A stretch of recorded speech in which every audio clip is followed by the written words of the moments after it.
नमस्ते। कभी सोचा है हमारे भारतीय संविधान में एक ऐसा अदृश्य कवच है जो हर नागरिक की हिफाजत करता है? जी हाँ, आज हम बात करने वाले हैं उन्हीं मौलिक अधिकारों की जो हमारी आजादी और हमारे सम्मान के सबसे बड़े पहरेदार हैं।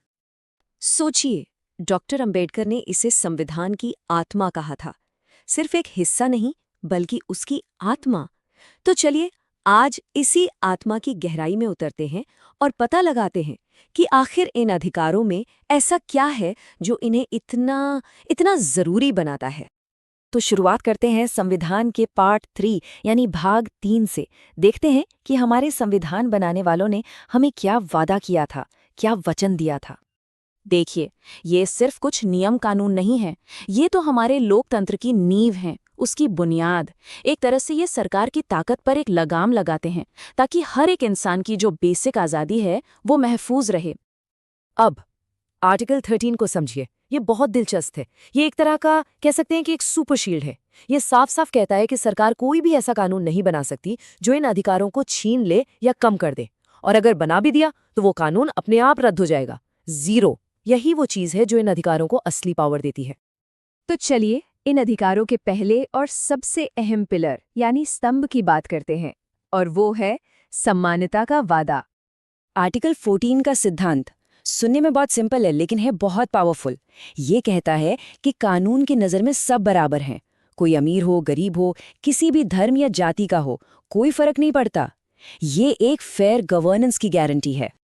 अच्छा, अब सवाल ये उठता है कि ये समानता असल जिंदगी में कैसे काम करती है। इसका एक बहुत बड़ा उदाहरण है इंदिरा साहनी केस। ये एक लैंडमार्क केस था जिसमें सुप्रीम कोर्ट ने आरक्षण पर 50% की एक लिमिट लगा दी। क्यों? ताकि एक बैलेंस बनाया जा सके, पिछड़े वर्गों को मौका भी मिले और जनरल कैटेगरी के साथ भी नाइंसाफी ना हो। एक बहुत ही बढ़िया संतुलन। और कमाल की बात यह है कि समानता का ये आइडिया रुका हुआ नहीं है, ये समय के साथ बढ़ रहा है, इवॉल्व हो रहा है, जैसे नवतेज सिंह जौहर केस में हुआ। इस केस ने साफ कर दिया कि ये सिर्फ किताबों में लिखा एक नियम नहीं है, बल्कि एक जीता जागता विचार है जो समाज के हर इंसान को, हर वर्ग को सम्मान दिलाने के लिए लगातार अपना दायरा बढ़ा रहा है। तो समानता के बाद अब आते हैं दूसरे सबसे जरूरी पिलर पर, और वो है स्वतंत्रता का अधिकार। और ये कोई छोटा मोटा अधिकार नहीं है। सच पूछिए तो इसका दायरा वक्त के साथ इतना फैला है जैसे कोई ब्रह्मांड हो।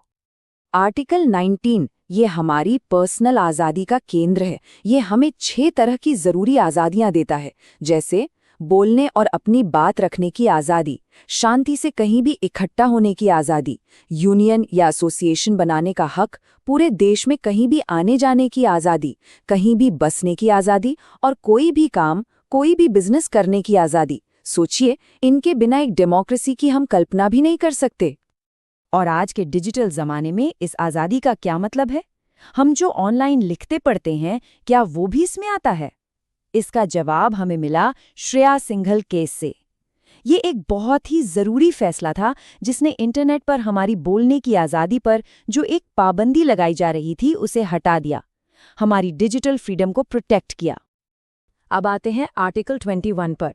इसके शब्द बहुत सीधे साधे हैं, लेकिन यकीन मानिए सुप्रीम कोर्ट ने इसकी व्याख्या कर कर के इसके अंदर अधिकारों का एक पूरा यूनिवर्स, एक पूरा ब्रह्मांड ही बसा दिया है। ये टाइमलाइन देखिए जरा, ये कितनी कमाल की कहानी बताती है कि आर्टिकल 21 कैसे बड़ा हुआ। 1978 में कोर्ट ने कहा जीवन का मतलब सिर्फ जिंदा रहना नहीं है, बल्कि सम्मान के साथ जीना है, डिग्निटी के साथ। फिर देखिए 1992 में इसमें शिक्षा का अधिकार जुड़ा। 2017 में निजता का अधिकार यानी राइट टू प्राइवेसी को एक मौलिक अधिकार माना गया, और 2020 तक आते आते तो इंटरनेट तक पहुंच को भी इसी का हिस्सा मान लिया गया। यही तो है हमारे संविधान की खासियत, ये जीता जागता है। अच्छा, तो समानता और स्वतंत्रता की बात तो हो गई, लेकिन कहानी यहीं खत्म नहीं होती। हमारा संविधान इंसान के सम्मान से जुड़े दूसरे पहलुओं के लिए भी खास प्रोटेक्शन देता है, जैसे शोषण के खिलाफ, धर्म और संस्कृति की आज़ादी। इस टेबल पर एक नज़र डालिए। शोषण के खिलाफ अधिकार हैं, धार्मिक भेदभाव से सुरक्षा का वादा है, और अपनी संस्कृति को बचाने का हक भी है। ये सब मिलकर हमारे समाज की जो डाइवर्सिटी है, जो विविधता है, उसकी रक्षा करते हैं। जैसे सबरीमाला केस को ही ले लीजिए, उस केस ने एक बड़ी बहस शुरू कर दी कि धार्मिक स्वतंत्रता की अपनी सीमाएं क्या हैं। ये सारे अधिकार सुनने में तो बहुत अच्छे लगते हैं, बहुत पावरफुल लगते हैं, पर एक सवाल है, अगर कोई इन अधिकारों को न माने तो, अगर इनका उल्लंघन हो तो क्या होगा, इनकी गारंटी कौन देगा? तो चलिए अब मिलते हैं इन अधिकारों के अल्टीमेट गार्डियन से, इनके सर्वोच्च प्रहरी से। और वो गार्डियन है आर्टिकल 32। यही है वो मैजिकल आर्टिकल। ये हर नागरिक को ये पावर देता है कि अगर उसके फंडामेंटल राइट्स का हनन हो तो वो सीधे डायरेक्ट सुप्रीम कोर्ट जा सकता है। कोई निचली अदालत नहीं, सीधा सुप्रीम कोर्ट। यही है वो आत्मा जिसकी बात डॉक्टर अंबेडकर कर रहे थे। यही वो चीज़ है जो इन सारे अधिकारों को असलियत में जिंदा करती है। और इन अधिकारों की हिफाजत के लिए एक आखिरी ताला भी है। इसे कहते हैं बेसिक स्ट्रक्चर डॉक्ट्रिन या मूल संरचना का सिद्धांत।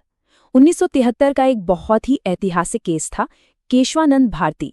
उसमें सुप्रीम कोर्ट ने कहा कि ठीक है, संसद संविधान को बदल सकती है, अमेंड कर सकती है, लेकिन वो संविधान की बुनियादी बनावट को नहीं बदल सकती। और ये जो मौलिक अधिकार हैं वो इसी बुनियादी बनावट का हिस्सा हैं, मतलब इन्हें कोई छीन नहीं सकता। और आखिर में एक सवाल, एक ऐसा सवाल जिसके साथ हम आपको छोड़े जा रहे हैं। जैसे जैसे हमारा समाज बदल रहा है, हमारी सोच बदल रही है, तो क्या हमारे इन अधिकारों के मायने भी बदल रहे हैं? ये सवाल हमें याद दिलाता है कि संविधान कोई म्यूजियम में रखी हुई चीज नहीं है। ये एक जिंदा दस्तावेज है और इसका भविष्य कैसा होगा ये हम सब मिलकर तय करेंगे। सोचने वाली बात है ना?